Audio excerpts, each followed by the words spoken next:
Bus stand உண்டு. அந்த bus ஸ்டாண்டில் பார்த்தீங்கன்னா நிறைய பெண்கள் அப்படியே சுற்றிட்டு இருப்பாங்களாம்.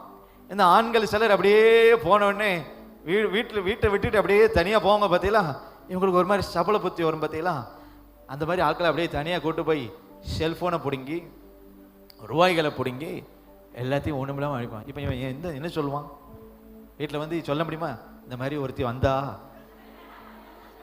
என் செல்ஃபோனை பிடிங்கிட்டு போயிட்டான் சொன்ன அடுத்தால என்ன விழும்? நிறைய குரூப்பு ஏமாந்துட்டு கிடக்கு. அல்லேலூயா. அதனால நீங்க பிரயாணப்படும் போது அங்க ஒரு ஆவி இருக்கும். ட்ரெயின்ல போகும்போது ஒரு விபச்சார ஆவி இருக்கும். பஸ்ஸுகள்ல போகும்போது ஒரு வேசித்தன ஆவி இருக்கும். பஸ் ஸ்டாண்டுக்குள்ள சுத்தி திரிகிறது மதிமயங்கி திரிய பண்ணுகிற ஆவி. சில பாருங்க சுத்தி சுத்தி வருவான் பஸ் ஸ்டாண்ட. இது மதிமயங்கி திரிய பண்ணுகிற ஆவி. இந்த ஆவி பின்னால போயிட்டா வாழ்க்கை அம்போதான்.